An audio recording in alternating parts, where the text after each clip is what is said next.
You accidentally stab someone to death with a kitchen knife. Teresa Hansen and her husband Paul were a couple from West Cowick in East Yorkshire.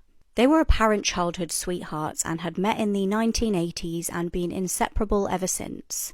It was 2022 and Paul was 55, working as a construction manager. Teresa was 54. Now the couple did have children together, including their adult son Ryan.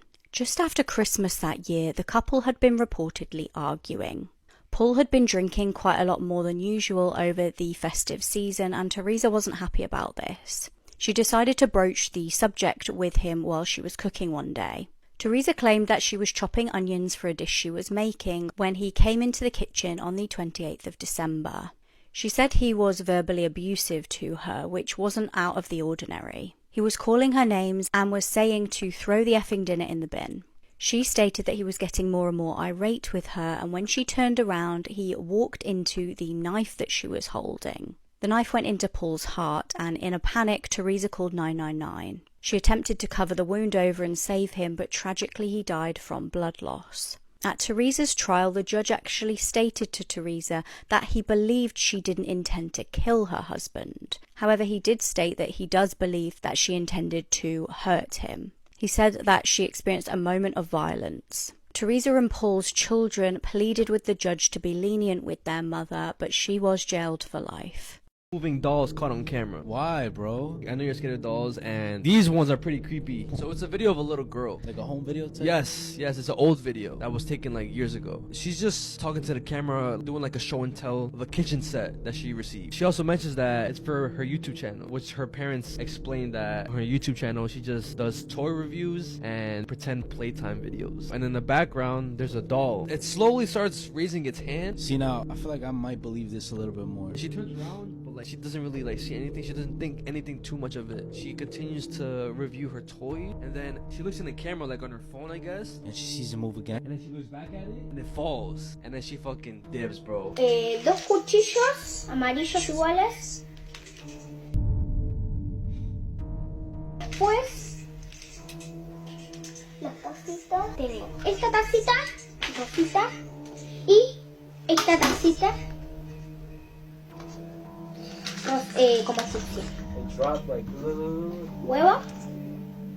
¿Sí?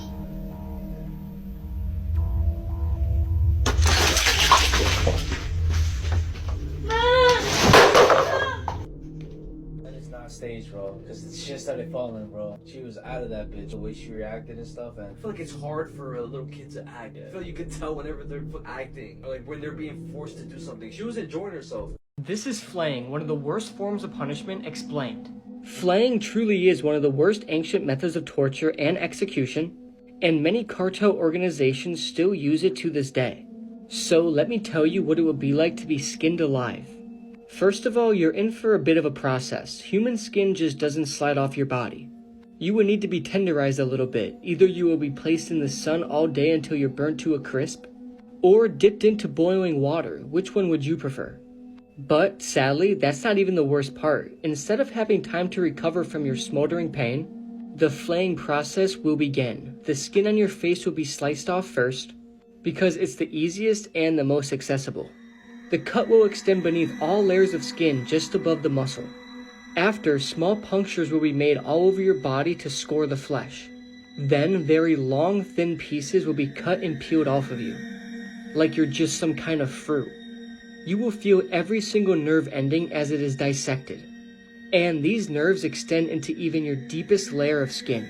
This horrific torture will go on for hours. Death will come from blood loss, shock, hyperthermia, or infection. Your skin is an organ that keeps in heat and keeps out dangerous bacteria, and without it, you cannot survive.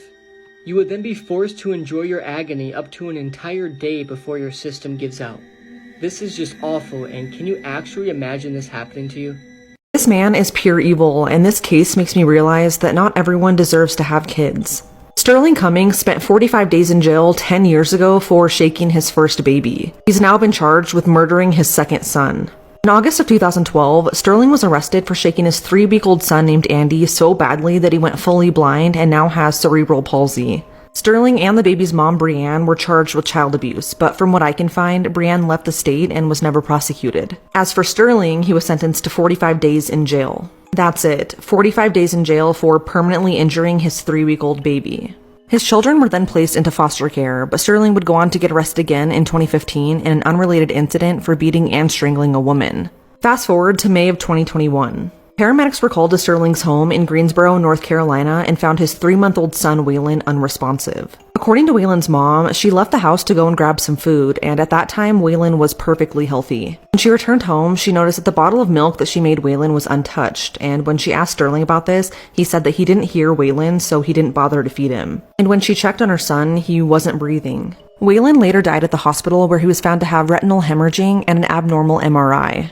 During the investigation, Sterling's story changed many times, and the scene was described by police as suspicious. But it would take 2 years, and also being charged with 2 separate counts of assault on a woman, for Sterling to be arrested for murdering his son. On May 22, 2023, Sterling was officially arrested and charged with first-degree murder and felony child abuse. During his first court hearing, he showed absolutely no emotion. People who know Sterling described him as manipulative and a sociopath, and would likely do it again if given the chance, so hopefully he gets life in prison. This Atlanta man said he was in extreme mode and reportedly hijacked a bus and killed a passenger. It's like top 5 headlines I've ever seen. This is Joseph Greer behind me. He's a convicted felon who will now face more than 30 years in jail after hijacking a bus, killing a passenger, and going on a pursuit. Yeah, the police chased him, and he did not stop. He was in the zone. This happened 2 days ago, June 11th at 4:30 p.m. in Atlanta. Joseph Greer held the driver at gunpoint, told him not to stop. The police heard gunshots going off. There were 17 passengers on that bus. One of them made the calls to the police. One of the passengers got shot and was transported to a hospital but died to his injuries. In terms of Greer's past, he had been arrested 19 times prior before this, and almost all of those charges involved a handgun. The bus obviously kept going. It hit a bunch of police cars. They had to use a rifle to shoot at the engine to disable the bus from moving any further. Now here's the crazy part. Police interviewed him. He was like, yeah, I'm just a little bipolar, having an episode right now. That was a quote from him. This is another quote. He said, I'm just in extreme mode right now. I feel like this is kind of like the crashing out stuff I see you guys comment. Maybe extreme mode will be the new thing. Let me know your thoughts in the comment section below. These are the worst botched executions, and this one went completely wrong. This electric chair execution that I'm about to explain went disturbingly wrong in so many ways. And to make it worse, the prisoner was only 14 years old. In 1944, George Stinney was thrown on trial for the murder of 2 girls in South Carolina. The only circumstantial evidence was that he was the last one seen with the girls alive. They had reportedly asked him where they could find passion flowers. There is no denying that the color of his skin played a huge factor, and it took an all-white jury less than 10 minutes to find him guilty. On June 16, 1944, George was ushered into his death chamber. The young boy only weighed 95 pounds, which was apparent by how baggy his striped jumpsuit was. His legs were too thin for the electrodes to fit, and the electric chair looked giant in comparison, and his feet didn't even touch the ground. Finally, the adult-sized mask was placed over his petite face, was clearly not going to stay put. And when asked if he had any last words, his voice quivered and cracked, and all he said was "no, sir."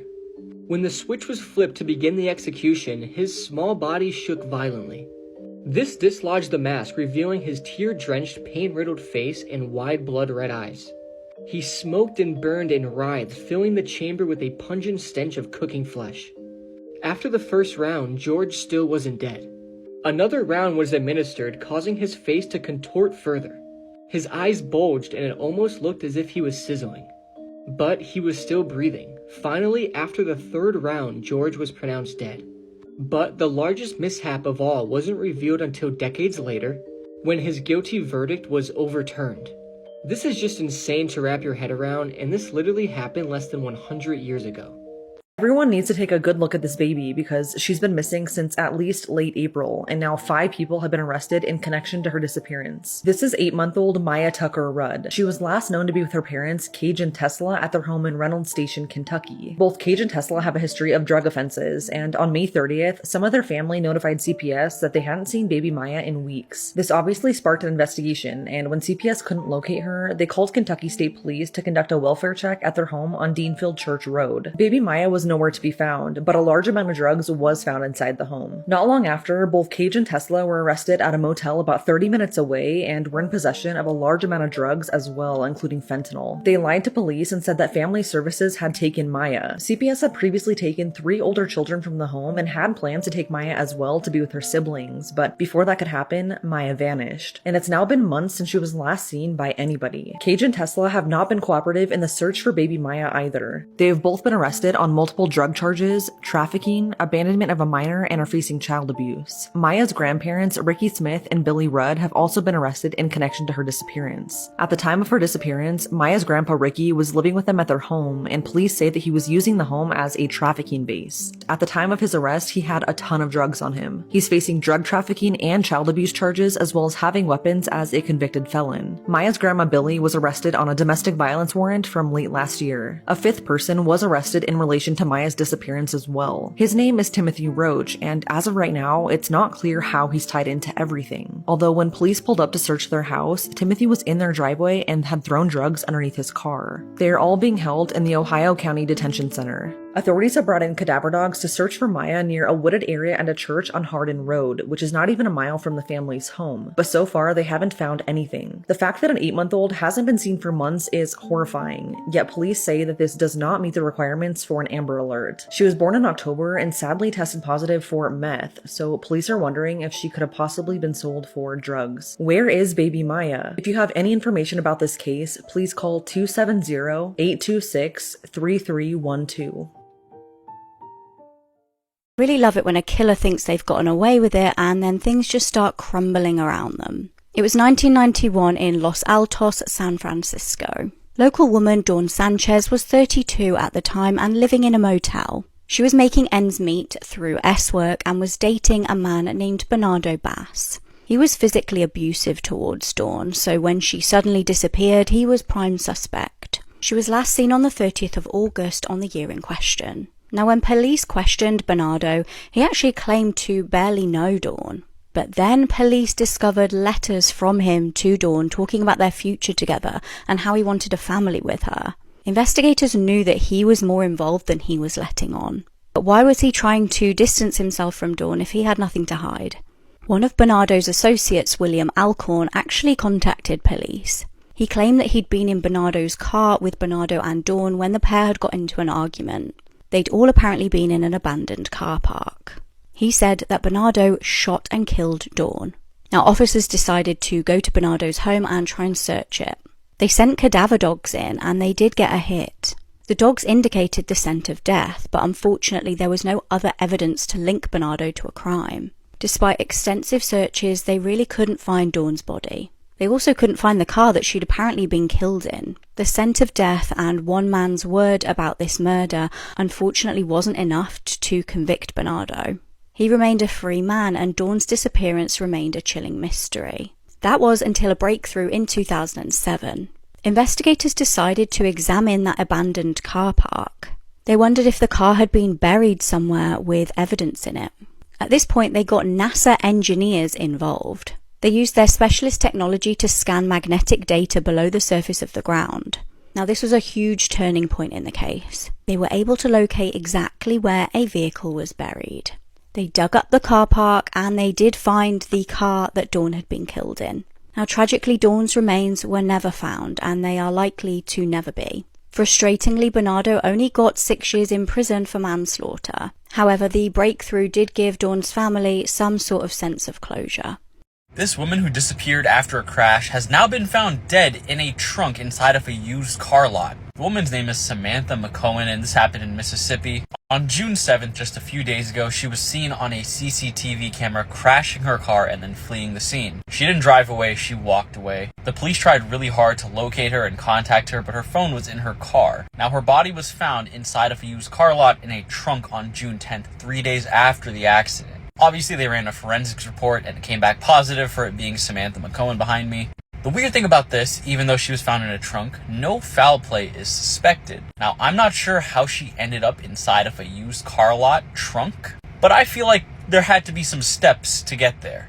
Let's say it's not foul play. How did she get into that trunk? But this case is super fresh, who knows, new details might just emerge. She is survived by her parents, her partner, and about 5 kids. This is one of those rare true crime cases where nothing is really clear cut. No foul play involved. Somehow she ended up in a trunk. I don't know, that sounds suspicious to me. What do you guys think about that? Let me know your thoughts in the comment section below. People are calling this case the Incest House of Horrors. This case comes with just about the biggest trigger warning for the most horrific things you could hear. It was October 2023 in the quiet Polish village called Koniki. An arrest was about to happen which would shake the small community. The true horrors of what had been going on under everyone's noses were absolutely chilling. Piotr Girasik was 54 years old. He and his wife Hannah had had a staggering 12 children together. Hannah had passed away 15 years prior, leaving Piotr to look after the children on his own. Now, the house that he lived in was far from ideal for such a huge family. Locals were also often concerned about hearing cries and screaming from inside the home. They knew Piotr had a close relationship with his 20-year-old daughter, Paulina, but they had no idea just how disturbing things were getting inside the home. That was until local workers at a cake shop nearby tipped off social services. They had serious concerns about what was going on in the property, and they were right to be worried. When officers arrived at the home, they could smell something absolutely potent. Upon closer inspection of the property, they found decomposing, dead babies in the basement. 2 of the tiny bodies were wrapped in plastic bags and one was just lying on the floor. Now, at the time of the discovery, Piotr wasn't actually living in this house with all 12 of his children. Some had escaped. He was living in the house with his daughter Paulina and his disabled son Damien. It would later be revealed that sometimes Damien was seen sat outside the house crying. He told officers that his dad would have S with his sister, so the dad's daughter, and regularly chase Damien out the house and beat him when he wanted to do this. Damien was abused and was given little more than cold rice to live off. Horrifically, police discovered that the deceased babies in the basement were actually the product of incest. The 3 babies found in the cellar were believed to have been killed just after they were born. Frustratingly, Piotr had actually been on the radar of police. He'd been investigated 5 times over allegations of incest. He was arrested finally by police, and his daughter Paulina was also arrested. Thankfully, many of Piotr's children had managed to flee, and his one daughter, Kasia, referred to him as a monster. He's now facing charges of murder, incest, and R.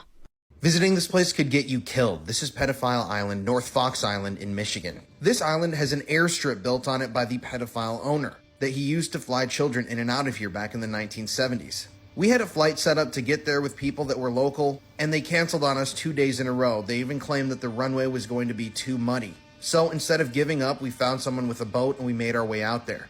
And guess what? Once we got out to the island, it wasn't muddy at all. Now, this ring was ran by a man named Francis Sheldon. And in these very rooms and cabins, multiple children were assaulted and photographed and videotaped while these assaults were happening. These videos and photos were then sold into pedophile rings all across America. And before Francis Sheldon could be arrested, he took off from this island on his private plane using this very airstrip, and he fled to Amsterdam. He was never arrested. In fact, only one guy was ever arrested connected to this ring, and he served 2 years in prison before getting out and assaulting another child. This pedophile ring is also closely tied to the Oakland County child killings, and we explored all of this in my newest documentary on YouTube. It's on there now if you want to watch. This is by far the worst war crime caught on camera, and whatever you do, don't look up the video. This video made its way online on July 28th, 2022, and the video shows the torture of a Ukrainian soldier who was captured by Russian soldiers during the ongoing war. And before I begin, this is your warning. Never go searching for this clip. The video is 1 minute and 33 seconds long, and the video was recorded in the day, and as you play the video, you see the captive who is on the ground, and he is surrounded by several men. His hands are tied behind his back, and his mouth has been gagged. His captors then turn him over so he's lying on his stomach, and one even stomps on him, which makes the victim grimace in pain through his gag. After the victim has been turned over, you see the back of his combat pants have been cut, exposing his thighs and butt. A man with a hat on can be seen kneeling over the victim, and he's holding what appears to be a box cutter or a surgical blade. He's also wearing blue surgical gloves, the gloves you'll see a doctor wearing in a hospital. The victim's legs also have rope tied around them, and it appears 2 men are holding the rope off camera to stretch apart the victim's legs. The The torturer then cuts the victim's underwear, which exposes his genitals. The killer then kneels down again and begins to slice from the back of the man's scrotum. I could only imagine the pain he went through. After a short while of cutting, the man's testicles are exposed. Due to his scrotum being cut, the killer then stops cutting for a while and walks out of shot for a few seconds. The victim then continues to make awful sounds as he lies on the ground in complete utter pain. The killer with the blade then enters the shot again, but this time he has taken off one of his surgical gloves and for whatever reason replaced it with a plastic bag covering his hand. The killer then continues slicing again and using the hand in the plastic bag to grab the victim's testicles and pull as he is slicing. The victim continues to make awful noises as every slice draws a reaction from his body. Near the end of the castration, the killer is pulling the victim's privates and it looks like he cuts off his scrotum and testicles, though it's hard to tell due to the camera quality and the bloody nature of the video. Eventually, the victim is castrated and the killer holds the victim's manhood up to the camera and then drops it on the ground next to him. And finally, the awful video then concludes. There is a longer version of this video out there, and according to numerous sources, it shows the torturers placing the victim's testicles next to his head before shooting him dead, followed by them throwing his body into a ditch. This is by far one of the worst videos I covered, as well as one of the worst war crimes caught on camera. I feel so bad for this man, and some humans are just truly evil. Whatever you do, never go searching for this video, trust me. Do you notice something strange about this CCTV image? It was April Fool's Day 2006 in Ohio. Brian Schaefer was a student who attended the Ohio State University College of Medicine. He was in his second year of uni when his mum sadly passed away. Now, he was handling this okay, and he did have his girlfriend Alexis Wagoner to help him through. The couple actually had a holiday to Miami planned for a few days' time. However, Brian would vanish under mysterious circumstances before they could go on the trip. The day before he disappeared, Brian had gone out for steak with his dad. He then had plans to go out with a friend later that night. The friend was William Clint Florence, and at 9 p.m. the pair met up at the Ugly Tuna Saloona in Columbus. Brian rang his girlfriend about an hour after they met up. He seemed to be fine on the phone call. The two guys went round to various different bars taking shots. Just after midnight, the duo met up with a female friend called Meredith Reed.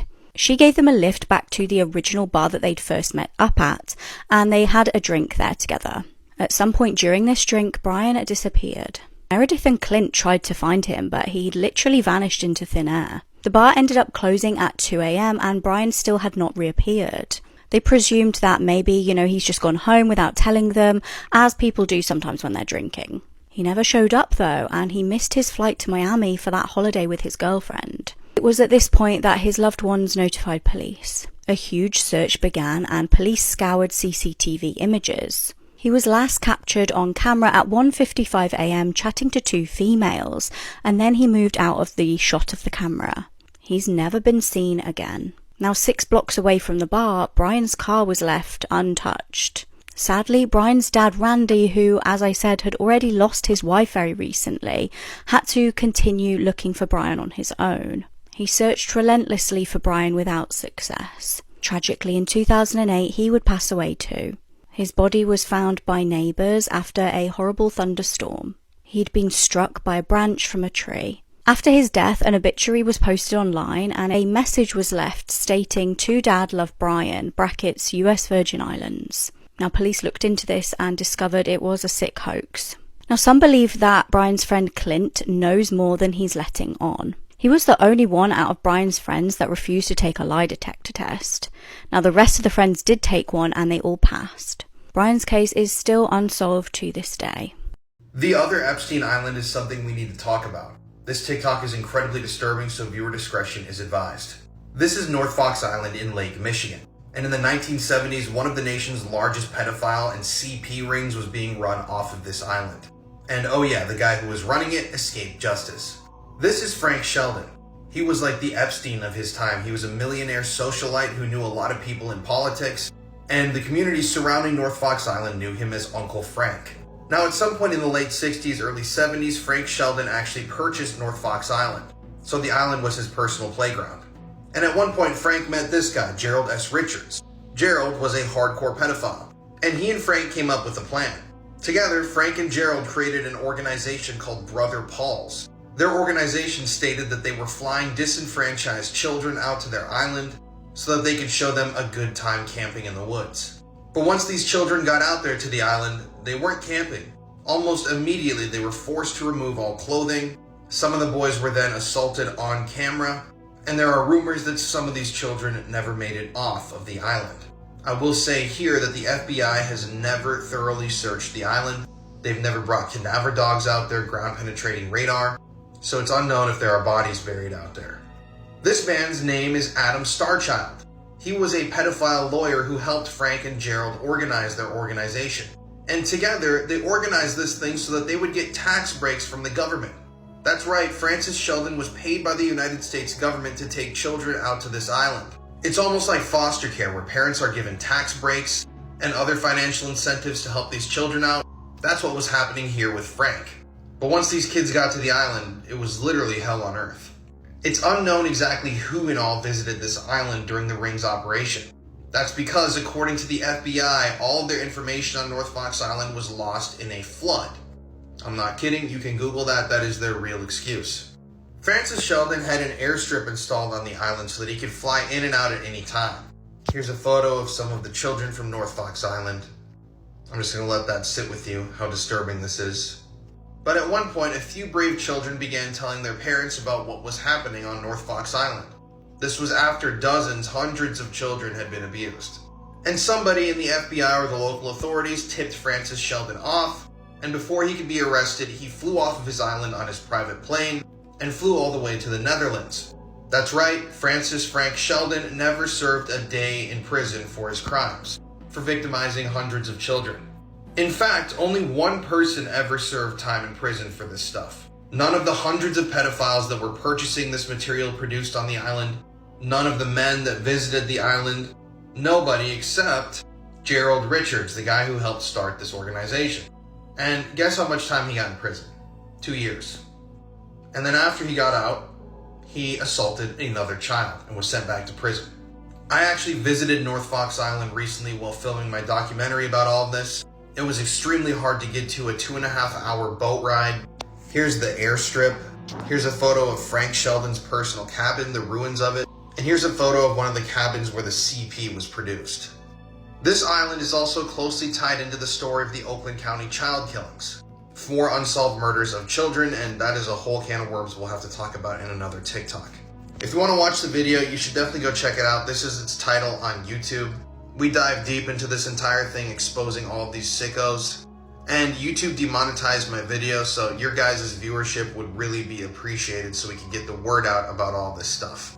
I'm not doing this for money, I'm doing this because I want people to see this video. Here's my channel also, we're almost at 1 million subscribers. Abandoned car with the engine running in the middle of the night. What police found next solved a chilling 5-year mystery. It was the 5th of July 2001 in the early hours of the morning.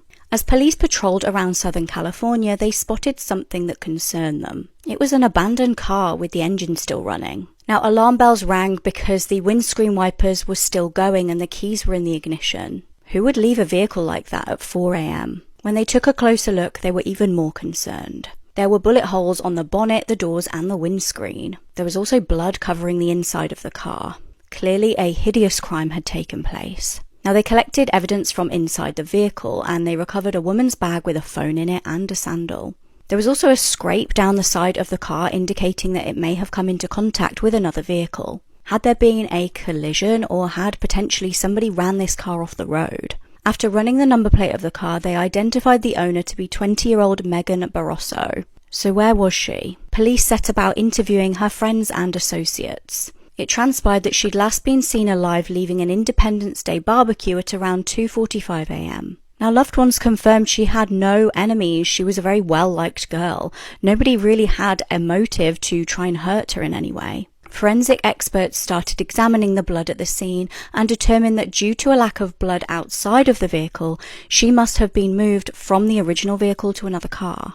Meanwhile, a local man made a horrifying discovery. The man had found women's clothing along with a very disturbing videotape.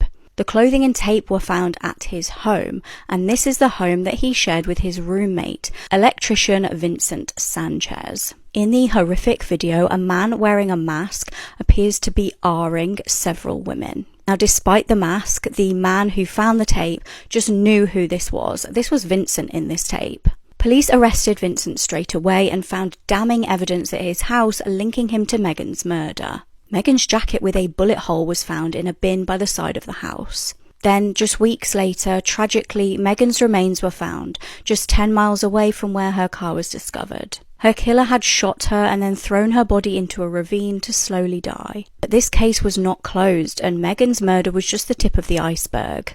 For 5 years, the Simi Valley area had been plagued by a serial artist. Terrifyingly, this attacker would break into people's homes and usually are teenagers. He would threaten them at knife point while their families were in the other room. Now, following Vincent's arrest for Megan's murder, he actually admitted to being the Simi Valley artist. It would eventually be revealed that on the night of Megan's killing, he'd had a really bad argument with his girlfriend. He then decided to take his anger out on unsuspecting Megan, who was just driving back from a party. He will remain in prison for the rest of his life. Hammer coined the phrase, "You can't make this stuff up," might have known the story of real-life boogeyman, Albert Fish. A slight, elderly man with grey hair, no one suspected the kindly single father of being sadistic child murderer and cannibal. Can nightmares kill you? In the 1970s, a 15-year-old boy who had fled Cambodia to come to America started having terrifying nightmares of something chasing him. So bad that he would stay awake for days. Then one night, his parents heard him cry out in the middle of the night and ran to go check on him. But he was dead.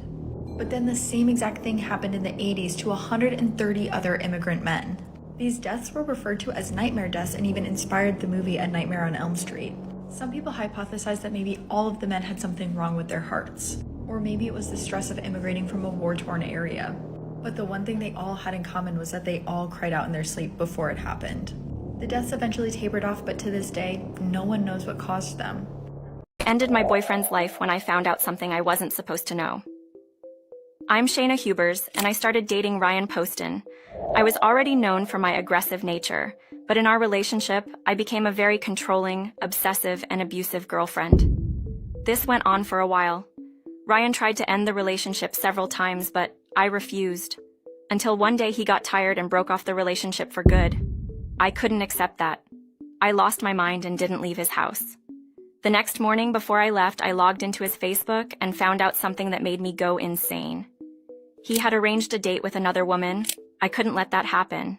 If he wasn't mine, he wasn't going to be anybody's, so I confronted him and shot him 6 times in the face, ending his life. Afterwards, I called the police and told them that I had killed him in self-defense, but they found no evidence that this was so. I didn't regret what I had done. I even danced and sang during the interrogations. They found evidence against me and sentenced me to life imprisonment. This is the Russian survival experiment. During the Cold War, Russian operatives wanted to see if their citizens could survive a nuclear fallout, but the one thing they couldn't account for was how radiation was going to affect local wildlife population. So in secret, they were testing radiation on animals and breeding these wild, hyper-violent creatures. Then they recruit a group of 12 adults and keep them in a bunker for 5 days, lying to them and saying that a bomb went off and all of their friends and family didn't make it. And then on day 5, they released them back into the woods along with all of the animals that they had been manipulating. This is actually one of the only photos ever collected from the trial, and it's believed that this is actually one of the animals they were working on in secret. The only thing we know is that one of these subjects was killed by one of these creatures almost immediately, which caused the other 11 to scatter in the woods and try and survive for the next few weeks. 11 skeletal remains were eventually found, all of them torn apart, and many of them missing their left hand. But a 12th skeleton was never found, leading many to believe that someone is still out there who knows exactly what went on. The first woman in the world to have had a child with a corpse. My name is Jennifer Burrows, and at the age of 26, I was arrested because DNA tests proved that my baby was the result of an affair with a man whose autopsy I had to perform. I had unnatural relations with my patients who had died, and with one of them I had a child. According to the authorities, the man was a 57-year-old veterinarian who was driving in Texas when he was involved in a fatal accident that ended his life in March 2015. This man will never know of his son's existence, and my son will never know his father. I faced 158 charges for inappropriate interactions with 60 male cadavers, all between the ages of 17 and 71, in the 2 years prior to my arrest. The police began investigating these incidents in October, following information suggesting that I may have committed sexual abuse of cadavers. However, at the time I committed these immoral acts, there were no laws governing or prohibiting such practices, so I'm only accused of molesting lifeless corpses. But the saddest thing for me is that my child will never know his father. I have just heard about what happened in Bosnia on Friday the 11th of August, so just last week, and it's absolutely shocking. This is Nerman, and he killed his ex-wife while live streaming the whole thing on Instagram, and apparently over 12,000 people watched the live stream. Nerman Sulemanovic has had previous encounters with the law, including assaulting a police officer and drugs trafficking. On Friday, Nerman began a live stream on Instagram with over 12,000 people watching. He said that they were about to see something that's never been seen live before, a murder. He then panned the camera around to his ex-wife, whose face was covered in blood with facial injuries. Shockingly, you could also hear their daughter crying in the background. He then shot her in the head and then panned the camera down to the floor where his child was laying in a pool of blood and said, "Someone come and save the child," before he left the house. He then went on a shooting spree, killing 2 other people, a father and son, and injuring 2 others, including a police officer. He then shot and killed himself. What's really shocked me about this story is that there were apparently people on his live stream posting supportive comments towards him, and the police have said that they could face charges. This is what really happens after a nuclear bomb explodes. Up first, the first 1/1,000,000th of a second after a nuclear explosion, the heat is already so hot that a ball of plasma forms and reduces everything inside of it to subatomic particles. All this extreme heat then expands outward at the speed of light, completely scorching and evaporating anything and anybody that is unlucky enough to be within view. And all the people within 1.5 miles of the blast will receive 3rd-degree burns, and these burns are so extreme and bad that you don't even feel them.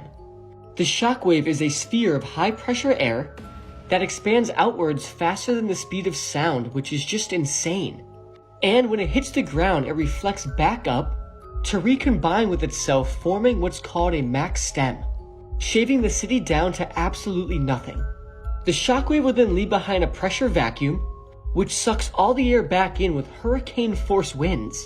The rushing air then feeds the flames and will then start causing fire tornadoes, which will grow to hundreds of feet tall, which is literally hell on earth. This absolutely disturbing reality is called a firestorm, and is exactly what happened to the city of Hiroshima during World War II. So we all better hope a nuclear bomb never gets dropped again, because if it does, it will literally be hell on earth.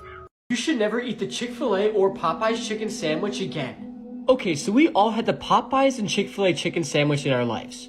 But have you ever wondered what goes into these sandwiches? Well, the video I'm about to show you shows the disturbing truth of what they actually put in these sandwiches to make everybody keep coming back for them. Just watch this and let me know what you think. The Popeyes chicken sandwich.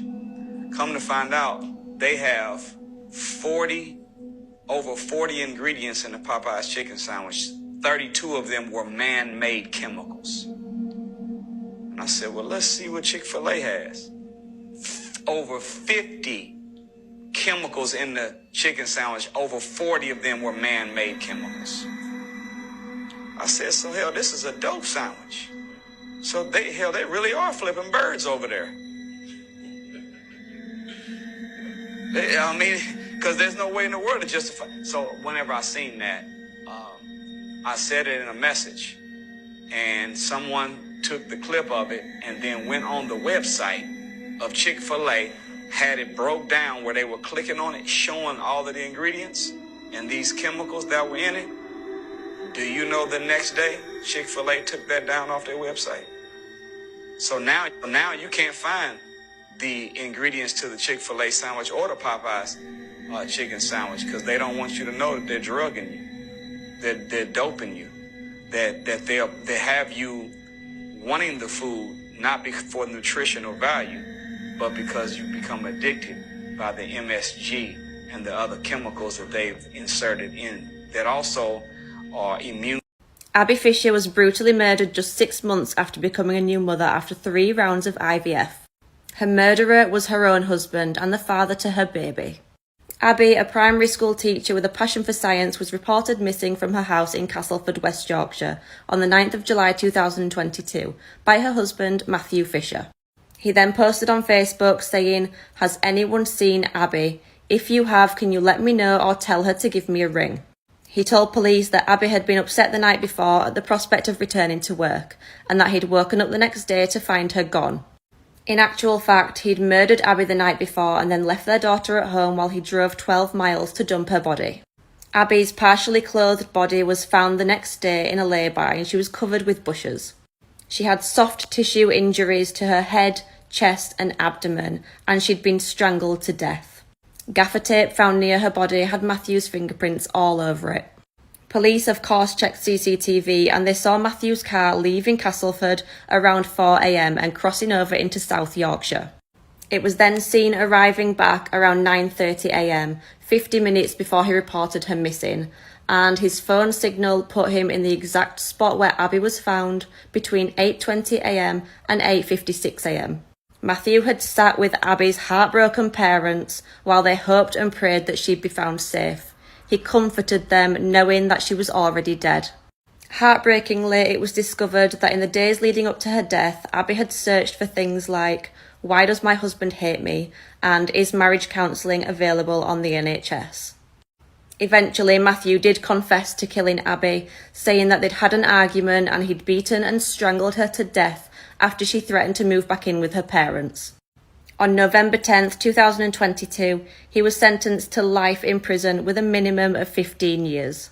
This is the worst cartel execution video that nobody talks about explained. The video that I'm about to explain might be one of the hardest watches and I don't recommend searching for it. The video is about 2.5 minutes long and it's shot in the middle of the night. You see a naked man lying on the ground with his hands tied behind his back and he also has a chain around his neck. The victim is surrounded by 2 cartel members and the torture and the execution begins immediately. One of the cartel members is holding the victim's right leg to keep him still, and the other cartel member who is holding the knife takes the victim's left leg and begins cutting it at the knee. The victim screams in unimaginable pain and in a matter of seconds the victim's left leg at the knee is dismembered. And it's obvious the man doing the dismemberment has done this before. He then takes the severed leg and begins beating the victim with it. He hits him over and over again with his own leg until he moves on to the right leg, where he does the same exact process. He then cuts off the victim's right leg at the knee and begins beating him with it. And the victim during this whole process is completely conscious and aware of everything. The cartel members then take a moment to pose with the victim's severed limbs, and they then rest them on his torso. The cartel members then turn the victim over so he's lying on his stomach, and they then begin to dismember his arms. They start with his left arm at the shoulder, and at this point the victim begins screaming again, confirming that he is indeed still conscious. They then move on to the victim's right arm, and at this point the victim stops screaming and begins to groan. Almost like he doesn't have the energy to scream anymore, and at this point the video concludes. This video is absolutely horrible and many people tend to skip over and forget about this one. It's absolutely barbaric and it's a sight you will never forget.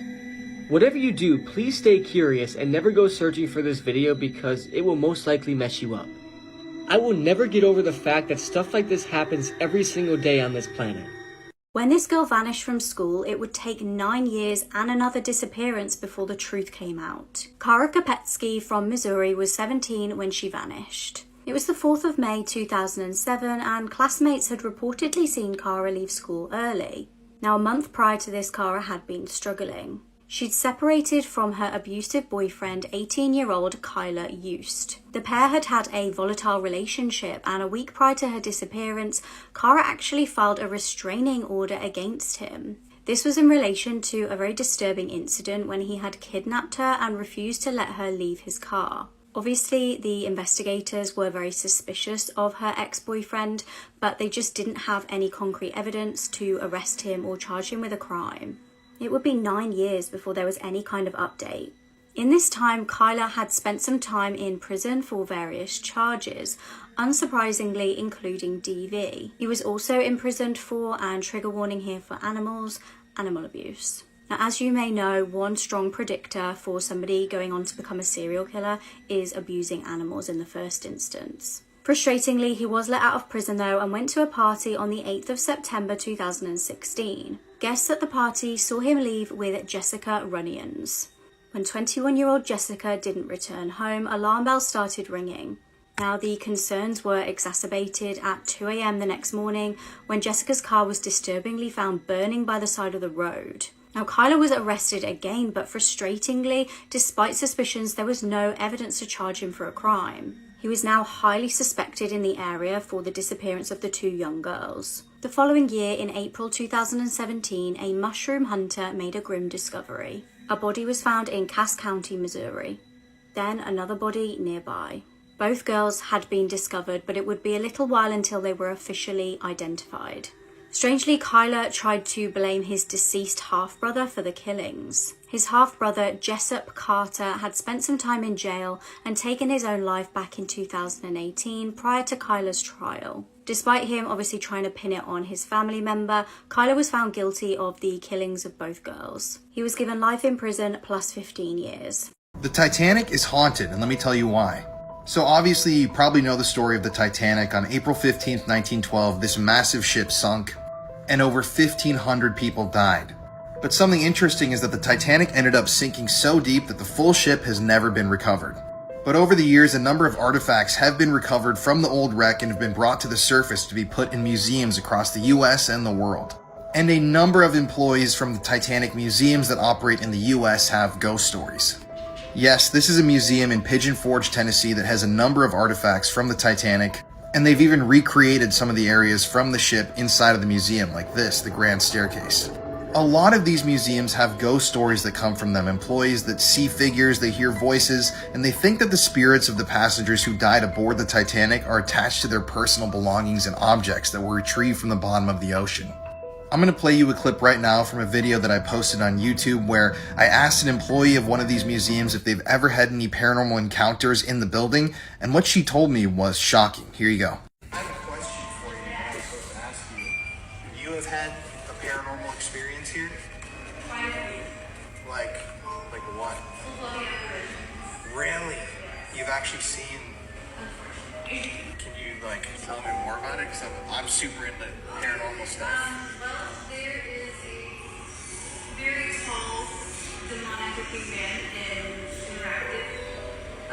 There was a headless second class passenger who saw me twice in this room and that. There was a lady's voice who came over and said, "We're here on the stairs," and I was by myself inside. Somebody grabbed me on the bridge and I saw a shadow on the promenade. There's a little girl who plays hide and seek in the children's gallery with a lot of us, not just me. And she also likes watching the movie in the movie gallery. Children's laughter upstairs. There's also been a little boy in suspenders and white button-down who just likes looking at faces downstairs. Really? So you think that comes from the artifacts? I don't know where it was from, but nothing's really scary here except for that really tall guy in Interactive. That I don't think is a passenger.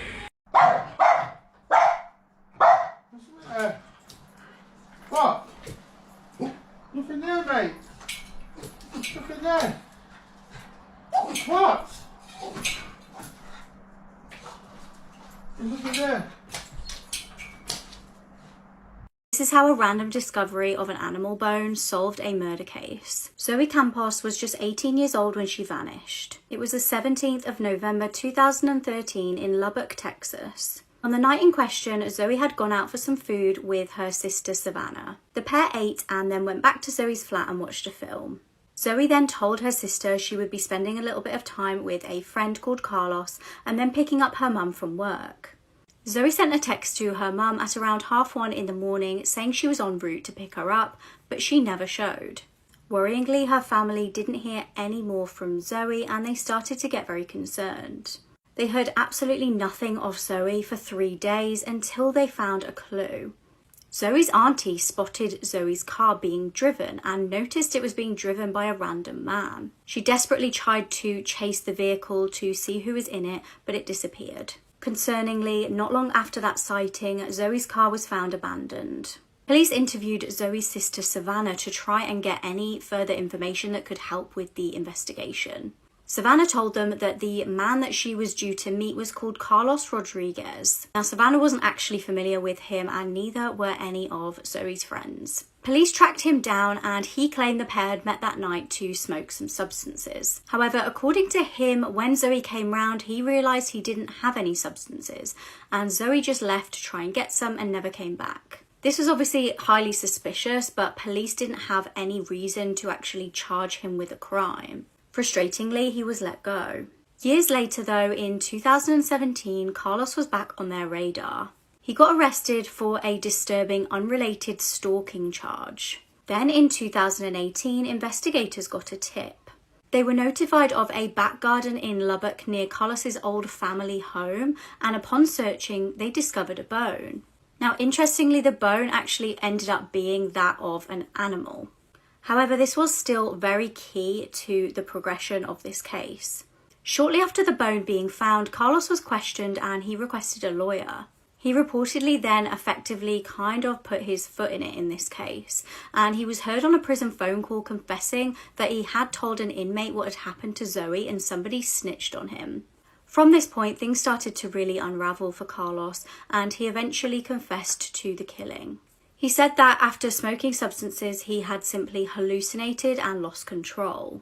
He confessed to strangling her to death and burying her in the back garden. Search teams were eventually able to locate her remains. At his trial, the jury deliberated for just 14 minutes before giving him life in prison. This is how a trip to Walmart to buy video games ended in murder. Erica Freeman and Christian Aguilar were 18 years old when they started dating in 2012. They met through their high school in Miami and were initially just friends. However, they both relocated to Gainesville for college, and things between them turned more romantic. Erica's ex was Pedro Bravo, who also went to school with the pair in Miami. Interestingly, he was also one of Christian's good friends. Erica had initially broken up with Pedro during their senior year of high school. Erica felt that they'd just grown apart, but Pedro would not accept this. He begged her not to break up with him, and she buckled under the pressure and they continued as a couple. However, she did eventually get the courage to break up with him for good when she relocated to attend Santa Fe Community College. Pedro's friends recall him being really depressed because of this. Now, understandably concerned, Erica reached out to him just as a friend to try and support him. By this point, she had started seeing Christian. Erica and Christian decided to try and keep their relationship on the down low for a while so as not to rub it in Pedro's face. However, this proved to be very difficult when Pedro decided to move to the same college. Erica and Christian thought they were keeping their secret from him. Little did they know Pedro had actually found out. On the 20th of September 2012, Pedro messaged Christian. He asked if he wanted to meet him at a local Walmart, and he suggested that they go and buy some video games together. Now, Christian felt quite awkward about this, but he did eventually agree. CCTV captured the pair shopping as planned, but Christian failed to return home that night. Then, when he didn't even turn up to his classes the next day, the alarm was raised. Police interviewed Pedro as he was the last known person to meet up with Christian. Pedro claimed that he just dropped Christian off that evening without an issue. However, he would later change his story. He said that Christian had told him about him and Erica, and he'd punched him and driven off. Police then found some disturbing clues. Christian's bag was found at Pedro's place, and also Christian's blood was found in his car. A journal of Pedro's was also discovered, and this documented the fact that obviously Pedro really was not happy with Christian at all, and he knew about the situation with him and Erica. Pedro tried to cover his tracks once again and changed his story to say that Christian was bleeding after the fight that they'd had and Pedro had abandoned him on the side of the road. He claimed though at this point he was alive. Then there was some really damning evidence in the form of receipts. They showed that Pedro had bought duct tape and a shovel the night before Christian vanished. Tragically, Christian's body was discovered on October the 13th, 2012. He had been strangled. Pedro was eventually found guilty of the murder and sentenced to life in prison.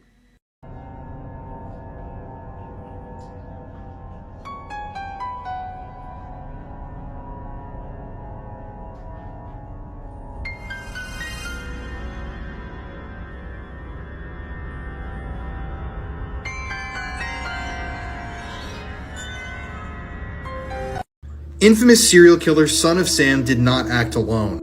And by the end of this video, I think you'll agree with me. So, you probably know the Son of Sam story already. In the 1970s in New York City, a man nicknamed the .44 caliber killer, or the Son of Sam, terrorized the city. In total, 11 people were wounded and 6 people were murdered by gun violence. So at the end of the day, evidence led police to the front doorstep of David Berkowitz. And eventually he confessed to the killings, and that was it. History knows him as the only Son of Sam killer. But I think that there were multiple satanic killers that aided in this murder spree, so let's look at some of the evidence. So first of all, this is one of the letters that the Son of Sam sent the newspaper in New York. In it, he says, "These are some names to help you: the Wicked King Wicker, the Duke of Death, the 22 Disciples of Hell, and John Wheaties." Now, obviously this also says Sam's creation, so let's dig into this a little bit. So this is Sam Carr. He lived really close to where Berkowitz lived, and David Berkowitz claimed that it was Sam's dog that instructed him to murder people. In some of the letters, David Berkowitz claims that Sam keeps him chained in the attic and says a lot of stuff about Sam himself. Now, what's interesting is that Sam Carr was actually known by people who lived in the area and police officers to be a very abusive man. He was known to have abused his sons. And now let's talk right here about John Wheaties. This is John, who people presume Son of Sam was talking about in that letter. John Wheat Carr. John Carr was Sam Carr's son. He lived in the same house, and he was allegedly a part of the satanic cult that David Berkowitz also belonged to.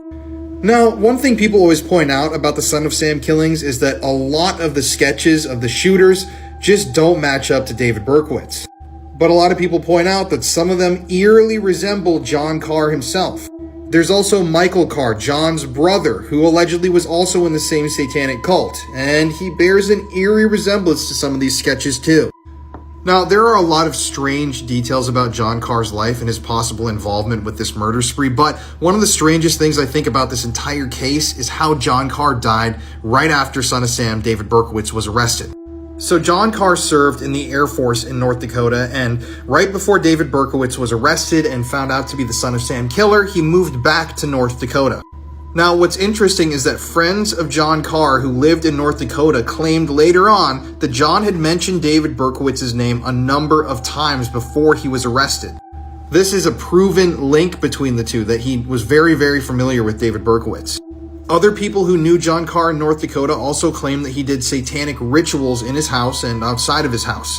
Even the local sheriff in Minot, North Dakota claimed that John Carr had sacrificed German shepherds, just like the German shepherds that were sacrificed as a part of the Son of Sam murders. So in February of 1978, less than a year after Son of Sam was arrested, John Carr went to seek mental health help in North Dakota. And his counselor later went on the record and said that John Carr talked to them about his involvement with the occult and Satanism. At one point, John Carr told the people that he knew in North Dakota that he had something to go handle in New York City, and he never opened up about what it was that he had to go do in the city. And a short while later, John Carr was found dead in his home in Minot, North Dakota, less than a year after the Son of Sam murders ended. People believe that John Carr was the trigger man in a number of these shootings. And although his death was initially ruled an unaliving by himself, now it's been regarded as more of a murder, because of the way that he had been shot and killed. And it was also reported that there was a pentagram and other satanic things written in blood around John Carr's body when it was discovered by the police.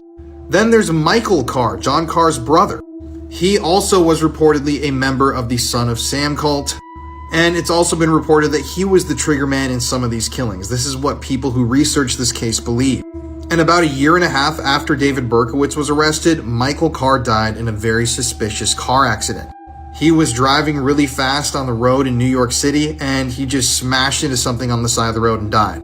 Nobody else was injured in this car accident. He was basically just found dead on the side of the road inside of his vehicle. People obviously claim that he was ran off the road, he was forced to crash his car, and he was killed. But the more you dig into the Son of Sam conspiracy, the more you're going to be convinced that David Berkowitz did not kill all of his victims.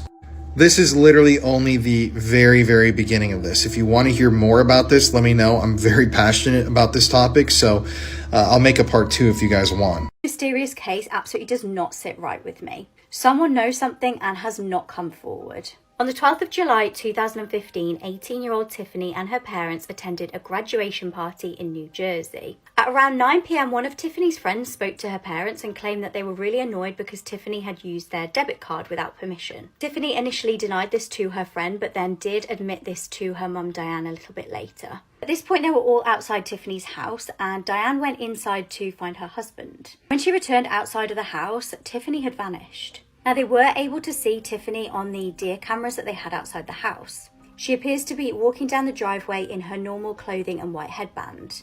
When they tried to find Tiffany, they actually made a terrifying discovery. Her phone was lying on the floor at the bottom of the driveway. Immediately, they knew something was wrong, as Tiffany never had her phone out of her sight.